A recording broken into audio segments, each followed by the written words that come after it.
This is your beloved Minister Austin Smith with ZMR Radio on the Wake Up Call. Wake up. Wake up.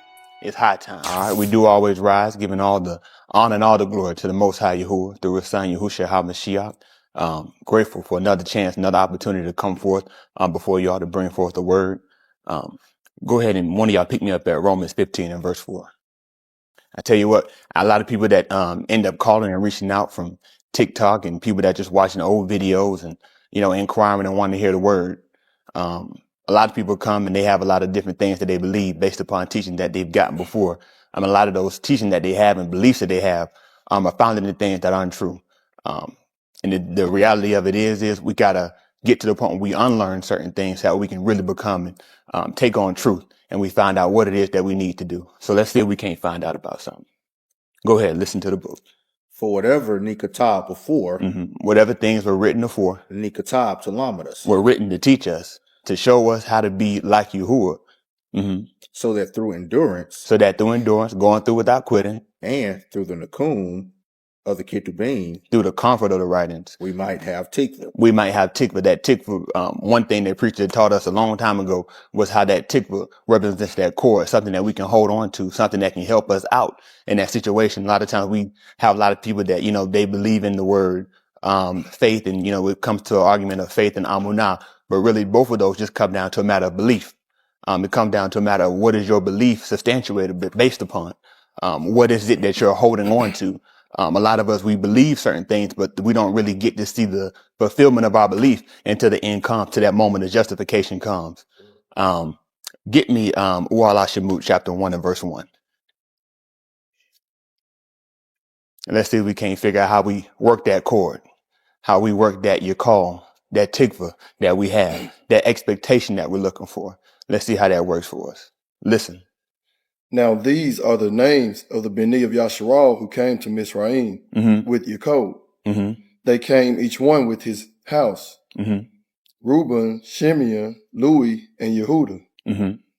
Yishakar, Zebulun, and Benjamin, Dan, and Naphtali, Gad, and Asher.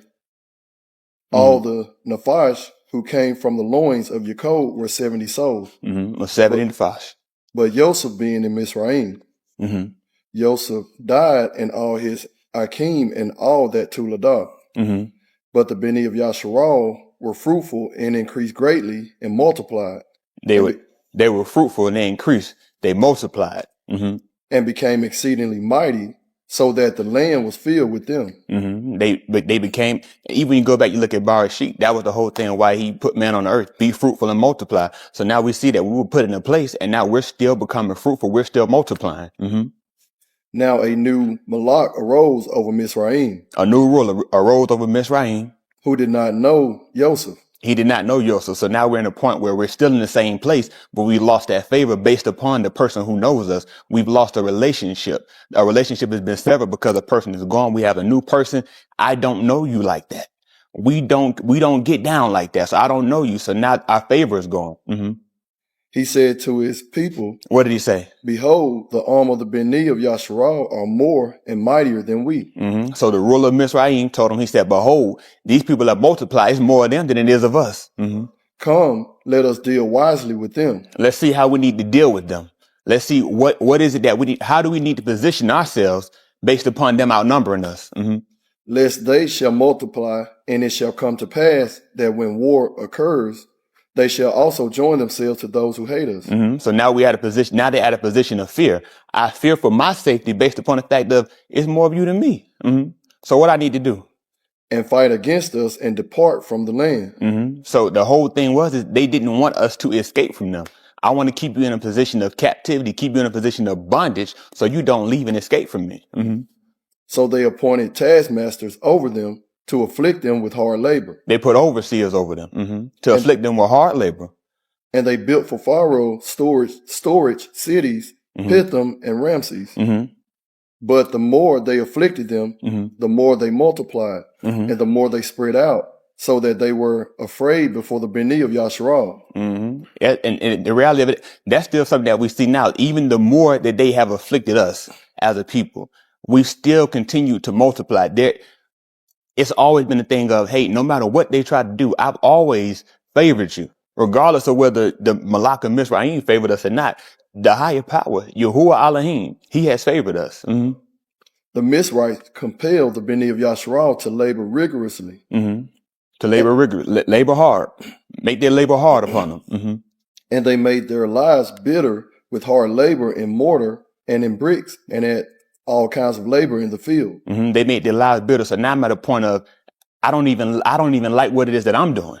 At this point, what is the value in my life if my life is just confined to this hard rigor, this hard servitude that I'm having to do? Mm-hmm.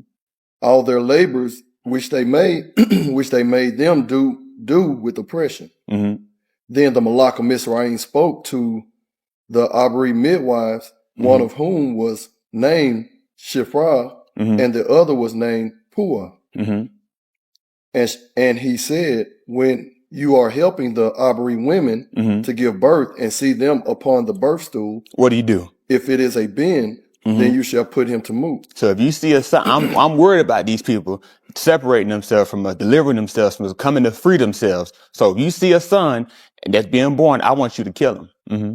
But if it is a daughter, but if it's a daughter, then she shall live. She should live. So the thing is that they already had to have a concept in their mind of their deliverance had to come through a man. That was the whole value of them saying, hey, we need to kill this male child, this boy baby. We need to kill this boy baby. Because that's how I know that if they continue to keep going, they will, with those boy babies, they will deliver themselves. Mm-hmm. But the midwives feared Elohim. They feared Elohim. Once again, it come right back to that favor. The Yahuah has given us favor. And the thing, when you're going through in your life, you don't even realize the things that might seem hard. You don't even know. It would be so much more harder if he did not see fit for you to have favor. You don't even realize that when I'm going through and I'm suffering, it could be so much worse. I have put a limit on what it is that you can go through. Even when I don't want to leave, I don't want to go too far. We'll go all over the world. But even if you look at EU, Satan told him, he said, listen, he don't feel you. He knows you have a hedge about him. There was limits to even when Yahuah saw fit to allow Satan to do certain things and afflict EU, there was limits to it. So think, what if he had reduced that limit? He said, hey, whatever you want to do, just it was steps in the process. He said, okay, first time you can afflict them, but don't do this. You can do this, but don't do this. That's what he did for them in Mizraim. I could have saw fit to kill all the kids. Then not only that, how are you going to continue to multiply? They were fruitful and they were multiplying based upon the fact that they were continuing to give birth. There was a seed that was continuing coming forth. But come on, Lee. But the midwives feared Elohim and did not do as the Malak of Mizraim had commanded them. They feared Yahuah instead. But let the boys live. So the Malak of Mizraim called for the midwives and said to them, why have you done this thing? Why have you done this thing? Because I know what I told you to do. And let the boys live. The midwife said to Pharaoh, what did he say? Because the abadym women are not as the Mizraite women, for they are vigorous and give birth before the midwife can get to them. It's something different about them. They're peculiar people. So Elohim was good to the midwives, and the people multiplied and became very mighty. So Yahuah dealt too with them based upon them doing what it is that he wanted them to do. And it came to pass, because the midwives feared Elohim, he established households for them. Aki Chris, hold me. Alah Shamuth chapter 2 and 1. Come on, Lee. Then Pharaoh commanded all his arms, saying, every ben who is born, you are to cast into the river. That's right. Every ben that's born, you cast him into the Ma'im. Put him in the water. And every daughter you are to keep alive. Every daughter, keep her alive. That's the end of verse. Go ahead, give me chapter 2 and 1. Listen. Now, an Ish from the Beth of the Louis went and married a Both of Louis. The Asha conceived and bore a ben, and when she saw him that he was beautiful, she hid him for 3 months. She hid him. There was something different about this child. And she was not able to hide him any longer. She gave him a wicker basket of papyrus and covered it over with tar and with pitch. Then she put the yellin into it and set it among the reeds by the bank of the Nahar. His akuth stood at a distance to find out what would happen to him. So he had an older sister, but clearly there was no fear for her life because the whole thing was about stopping the male child. The Both of Pharaoh came down to bathe in the Nahar with her maidens walking on the side of the Nile Nahar. The daughter of the ruler of Mizraim came down to bathe herself. And she saw the basket among the reeds. And she saw the basket. And Shalach heard the maid and took it. When she opened it, she saw the yellin, and behold, the boy was crying. And she had pity on him and said, this one is of the children of the abadym. So just like when the midwives were told what to do, they were told to kill the boy babies, but they feared Yahuah. Yahuah saw fit to put on their life to show favor unto him that they didn't do it. The daughter of Pharaoh, so everybody in Mizraim knew that, but she wouldn't have known that her father wanted all the boy babies to be dead and be killed.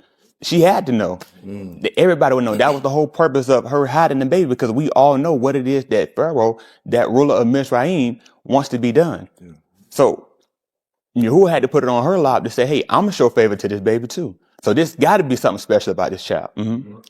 Then his Akuth said to Pharaoh's Bath, shall I go and Kara and Asha for you a nurse from the abadym Nashim, that she may nurse the yellin for you?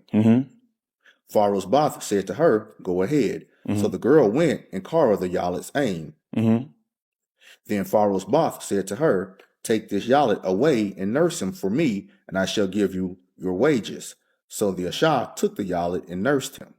So amazingly enough, the very child that her whole fear was that something might happen, this child might die, she cast him upon the Ma'im, and you ain't gonna believe it. Came right back to her.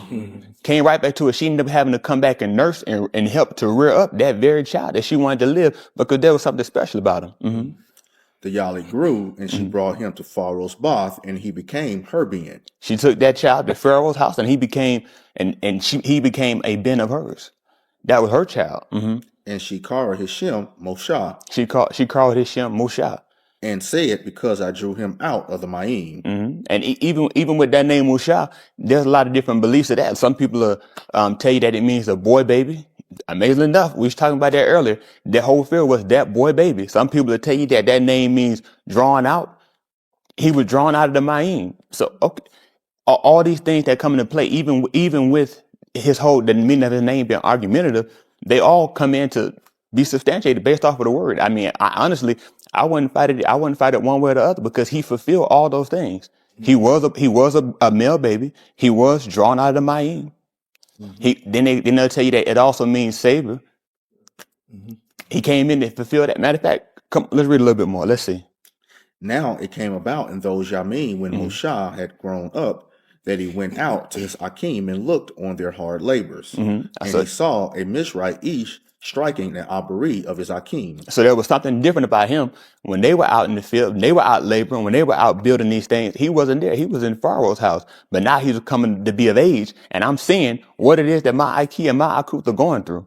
The thing is, realistically, how would he have known that if I grew up in Mizraim, if I grew up in the house of Pharaoh, and I grew up just like I was Pharaoh's daughter's son? So I know that there's a connection that I have with these people. When I'm in here and I'm in this house, I look out and I see these people and I say, they're suffering. I connect with them. I connect with their suffering. I don't want to see you suffer. So he turned here and there, and when he saw that no Ish was there, he struck down the Mizraite and hid him in the sand. So he looked left and right, and he saw there was nobody that delivered, so he delivered. So if you want to take it and you want to say that his name means savior or deliverer, he delivered. He did it. He fulfilled it. Come on. He went on the second yom, and behold, two abadym Anashim were fighting. And he said to the offender, why are you striking your companion? He said to the offender, why are you striking your companion? Why are you fighting the one that you should be connecting with? The abadym people, they were suffering. They were in affliction. So why, if I'm in affliction, am I fighting you and you're in affliction too? What do I stand to gain to fight somebody that's also suffering with me, when we should really be fighting against the ones that are putting us in the affliction? Why aren't we having a mindset of fighting the things that come in to afflict us? Matter of fact, Lee, hold me Romans 6 and 14. Sure. But go ahead, keep reading, Aki Chris. But he said, who made you as a Ish, a Shar, or a Shafet over us? Who made you a ruler and a Shafet over us? Who made you in charge of us? Who gave you the authority to judge between us and tell us who was right and who was wrong? are you saying to kill me as you killed the Mizraite? Then Musha was afraid and said, surely the matter has become known. When Pharaoh Shama of this matter, he tried to kill Moshe. So Moshe fled from the presence of Pharaoh and settled in the Arats of Midian. So now this thing has become known. This thing has become known so much so that even Pharaoh himself knows what it is that I've done. And the thing is, if you look at it before, when a couple verses up, when Moshe delivered and he separated and he delivered the abadym man that was being afflicted by the Mizraim, nobody complained.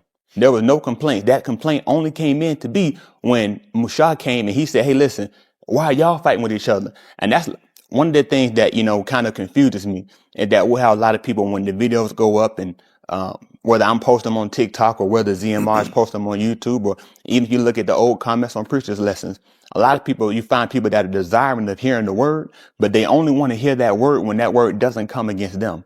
When it comes down to the point of that word coming out and telling you that you're wrong when you're wrong, I don't want to hear that. Why you yelling at me? Why you so angry? People calling it, hey, I just want to see, why is it that he preaches so angry? Why is it that he's yelling? What is it that you got out of the message? Is your issue the volume, the tone that he said it, or the fact that word came and that word hit you? That word came and that word told you that you're wrong. When I'm teaching you something, or when any one of the preachers are teaching something, not even just here, but all across the Pioneer the Alam, the whole face of the world, when that word is going out and that word tells you something. Matter of fact, Chris, give me Tahalim 23rd division of Tahalim 23:1. Verse 1. Yes, sir. Verse 1. Listen to the book. Yahuah is my ra'ah. Yahuah is my shepherd. Nothing. I lack nothing. There's no depletion with me. He makes me lie down in green pastures. He leads me beside quiet ma'im. He lead me beside the quiet ma'im. The still ma'im would tell you in the King James Version. He restores my nefesh. He restores my nefesh.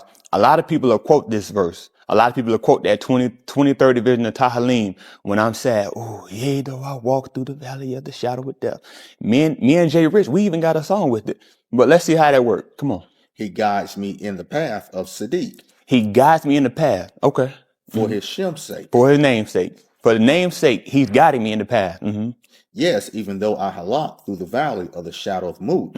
Though I walk. I yara no rasha. I fear no rasha. For you are with me. Your rod and your staff, they comfort me. Thy rod and thy staff, they comfort me. Okay. He's leading me in the path of tsadq. So what happens when I get out that path? What are you going to do with that rod? I'm going to use that same rod to strike you, to get you back to where you're supposed to go. A lot of people will quote that, but you don't even take in the concept of your mind, what it really is telling you. My comfort can't just be when the word is telling me something I want to hear, when the word is making me feel good, when I'm feeling down and that word come in and bring me back up. What about when that word come in to tell you that you're wrong? What about when that word come and tell you that what it is that you're doing, you got to change. You got to let some things go. You got to go without some things. You got to deny yourself. That's right. Where are you at with the word then?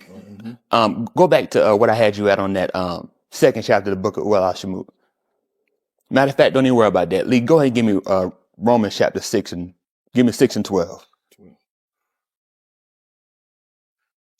Yes, sir. Listen to the book. If so, then do not rule over Qatar in your body that shall move to obey your law. Matter of fact, go ahead and give me 6 and 10. For he that moved, he moved to Qatar one time. But he that moved, he moved to Qatar one time. And who lives, he lives to Elohim. So you were also in your as moved to Qatar. And Kai to Elohim in the Mashiach Yahushua our Adon. If so, then do not rule over sin in your body that shall move to obey your law after your lust. If so, do not let sin rule over you. Guess what? When they were in Mizraim, the Mizrites, they were ruling over them. When they were in Egypt, the Egyptians were ruling over them. When they came to the issue with the abadym and the Mizraim, that Mizraim was trying to take advantage of the abadym. So Moshe came in and he created a deliverance. That's the whole point of what the word came to do. The word came in to create a deliverance from you. We are all born. We have a captivity. We are in the captivity of sin. The word has come to deliver us. Now, the problem is when that word comes to deliver you, It might not just be in building you up. I might have to tear you down just so I can build you up. Even we preacher quoted last night when he talked about the man who's working the work on the wheel. You're only good when I'm building you up. But what about when I tear you down? And the thing is, we faint when we get torn down instead of taking it to the realization of if the man can tear me down, he can build me back up. Come on, Lee, keep reading. Do not let your members to become as instruments of unrighteousness to Kata. Guess what? When they were in Mizraim in the first chapter of Alah Shamuth, he told them to make their labor even harder, give them a rigorous work. That sin that you're a slave to, you're doing rigorous work. That sin is getting stronger and stronger on you. You find yourself in sin and you think, okay, well, I'm gonna get rid. I'm gonna stop doing this. And guess what? That hold is so strong you can't stop if you wanted to. Come on, Lee.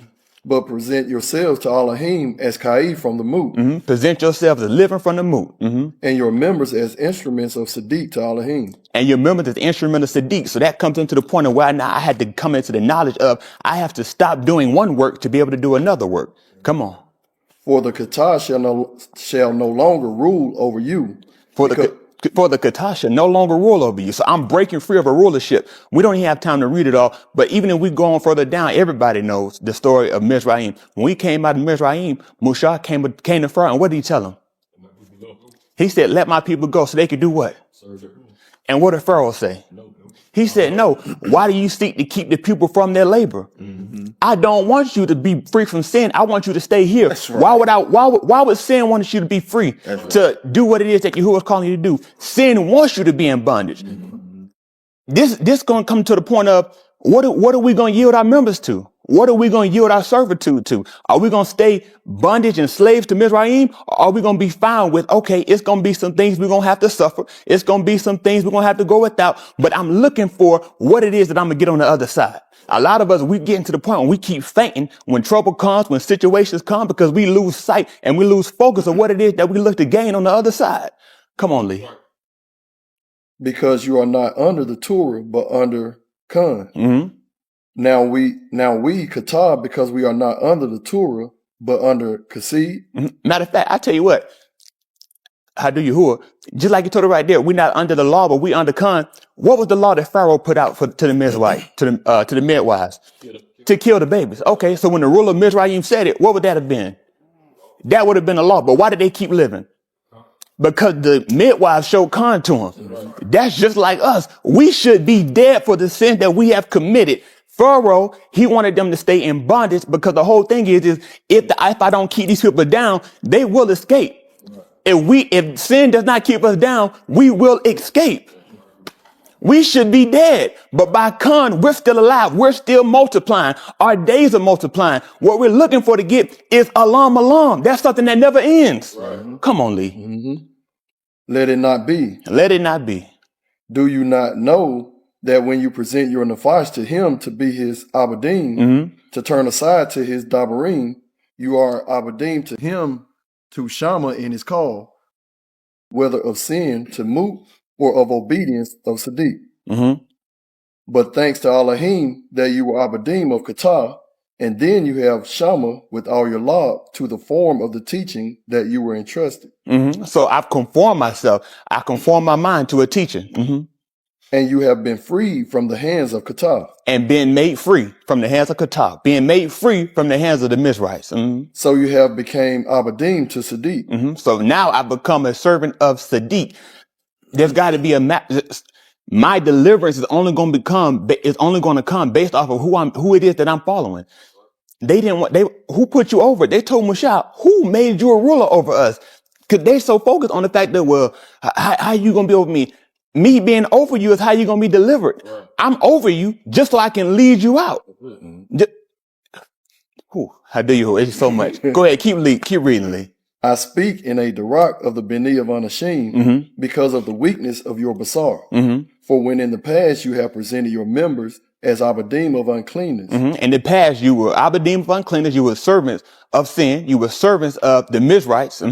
And of lawlessness. Of lawlessness. Resulting in lawlessness. So now present your members as abadym of tsadq, resulting in Kadash. So now present yourselves as abadym of tsadq. Just like he told them when they left out of Mizraim, the things that you did in Mizraim, You can't do that no more. The things that we did while we were in sin, we can't do that no more. We got a new master. We got a new person that we're over. We got to follow the word. We got to follow Yahuah through Yahusha HaMashiach, because that's going to lead us out of this captivity of sin. That's going to lead us out of this bondage that we're all in. Come on.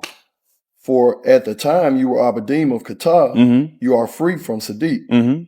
When we were servants of the Mizrahites, we couldn't be servants of Yahuah. That's right. That was the whole purpose of him saying, we got to go. We got to go out here to keep the Muhad. We can't keep it in here, and we can't keep it in Mizraim. Just like everything that Yahuah is calling for us to do, you can't do that while you're in sin. When you're in sin, everything you're doing, you're serving in sin. You're coming in sin. You're keeping of the Muhad. Just like you told you, he said, what is it with your solemn assemblies? It's an abomination. Away with that stuff. Because you're leaving the validity of what it is that I'm telling you to do. There's no validity to everything that you're doing. Your head covering in vain, your Shabbat keeping in vain, your dietary law keeping in vain. Everything you're doing in vain. If you still committing sin, you're gonna have to make yourself free from sin in order to be an abad, which is a servant of Yahuah. Come on, Lee. So what pari therefore did you have then from your acts, which now you are ashamed of? For the end of their move. Chris, hold me. Yahuah 9:8-30. Come on, Lee. But now that you have been freed from the hands of Kata and become abadym to Elohim. Now you've been freed from the hands of Kata and become servants of Yahuah. You have your pari resulting in Kadash, and your end is Alam Kai. Your end is Alam Kai. The things that I'm reaping are fruitful things, because now these are things that lead to life. Everything they're going to do in Mizraim, I'm a slave while I'm alive, and when I'm dead, I'm never getting a freedom. There was no freedom they could get in Mizraim. There was a favor, but even in that favor, they were still in bondage. Come on. For the wages of Kata is moved. The payment for that sin that you committed is death. Everything that they were going to do in Mizraim, what were they going to get out of it? What was the benefit that was going to come to them based off of what they did when they were service to the Mizrahites? It was nothing. Were they going to inherit a land? Say, hey, you know what? You worked for me so long. Hey, you're going to inherit this and pass it down to your kids, and it'll keep working down like that. No, they were slaves in Mizraim. They owned nothing. That was the land of the Mizrahites. Now, what Yahuah came to do through the hand of Musha was to deliver them out and give them their own land. But a lot of times we don't realize that we fight that deliverance because we want to be slaves to sin. Come on, Lee. But the gift of the Kasid of Elohim is Alam Kai in the Mashiach Yahushua our Adon. This is a gift of Elohim. It's to do what, Lee? But the gift of the Kasid of Elohim is Alam Kai. The gift of the Hasid, the gift of the favor, the Khan, the Raham, the mercy is what? Is Alam Kai. Is Alam Kai. Eternal life in the Mashiach. Yahushua our Adon. Yahushua our Adon. Yahusha has to become our master. And you're going to believe it. You remember what I told you? Another thing I told you that Musha's name might mean? Drawn out. That's what Yahusha came to do. Through the word, he came to draw us out of sin. Everybody, all the male babies that were born, what were they supposed to be doing? They were supposed to be dead. Right. Put them in the water, drown them in the Ma'im. But guess what they did? They came through, and Pharaoh's daughter, what did she do? She drew him out of the Ma'im because she favored that child. Guess what Yahushua gonna do for us if he has favor on us? He can draw us out. He can draw us out and deliver us from what we should be getting and bring us into Kai. Come on, give me Yahuah 9:8-30. Listen to the book. And it came to pass. And it came to when he pass. spoke this, many among him. Matter of fact, give me 28. Yes, sir. Then Yahushua said to them, at the time you lift up the Ben of Ish, Ben of Adam, you shall know that I am he, and that I do not do anything of myself. But as the Abba has taught me these things, so I speak. Amazing. We didn't read it because we really would have to take a lot of time. When Musha went into Pharaoh's house, he was taught in all the ways of the Mizrahites. He was taught. He was lifted up. He was elevated from that statue. Musha was an Abari. He was born of an Abari Shah, of an Abari aim, an Abari mother. And guess what happened? He was drawn up by the Mizrahites. Just like you're going to realize later on when you see when Yahusha get told, when he get raised up, that Musha who was raised up, he was drawn up. What did he come to do, Chris? Read it again. Then Yahushua said to them, at the time you lift up the Ben of Adam, you shall know that I am he, and that I do not do anything of myself. But as the Abba has taught me these things, so I speak. So just like the Abba taught me these things, that's what I do. I'm doing the things based off of what I've been taught by the Abba. When the Mashiach came in, he delivered, he told him, he said, I would have thought that they would have understood that Elohim by my hands would do what? Deliver. He would deliver him. That was the whole point of why the one that was drawn up came, so that way he can deliver us. He can raise us up. He can draw us out of the Ma'im. Come on. And the one who shalak me is with me. The one that sent me is with me. The Abba has not abandoned me alone. He didn't leave me alone. He didn't leave us alone. Come on. For Come I on, always Chris. do the things what is to in his own. Because I always do the things that are pleasing in his sight, so he didn't leave me. Come on. And it came to pass, when he spoke this, many among in him. When he spoke this, many believed on him. Guess what? If we do always the things that please the Father, guess what he won't do? He won't leave us. We'll continue to receive that favor. We can continue on. We can live on. We can get an inheritance that doesn't end. All we have to do is do the things that are pleasing to him. Break free from the captivity of sin. When he's leading us out, we got to follow his footsteps. The way that we don't go wrong. We read that over in Tahalim, the 23rd division of Tahalim. When he's leading us, let's follow his footsteps. Let's do exactly what it is that Yahusha did. And we may not physically see him with our eyes, but we see his footsteps through the word. He's given us a plan. He's told us exactly what to do. The word is a roadmap of how to lead to salvation. All you got to do is obey it. All you got to do is follow it. That ain't following it when it make you feel good. That ain't following when it builds you up. That's following it all the way out. When it tell me don't go right, don't go right. When they tell me don't go left, don't go left. Just stay straight. Come on, Chris. Yahushua said to the Yahudim who among in him, What did he say to those that believe? if you amont stay in my debar, If you stay in my word, truly if you stay in my word, you are my talmudim. you are my talmudim, my taught ones. You shall yada the amont, You'll know the truth, and the amont shall bring you out to freedom. and the Amat should bring you out to freedom. That's what we're going to get with the word, folks. If we stay and we follow the Amat will make us free. We can break free from the slavery of Mizraim. We can break free from the captivity of sin. That Mizraim bondage that we had is no comparison to what we have in sin, because we commit sin over and over and over again. Yahuah come to try to deliver us through the word, but guess what? We fight the word because we want to stay bondage to sin. Yahuah later on in the book of Alah Shamuth, around about the 12th, 13th chapter, when they came out, they were like, why did you bring us out here? So we can die in the wilderness? We would rather stay in the captivity of Mizraim. That's what we do in sin. That word hit us. I'd rather stay where I was at.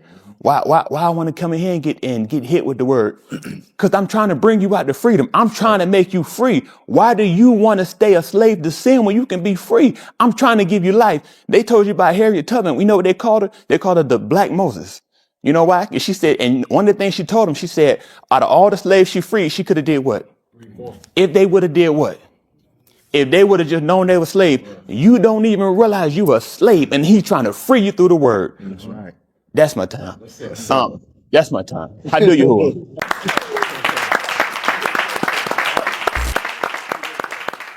You are listening to Dr. Evie.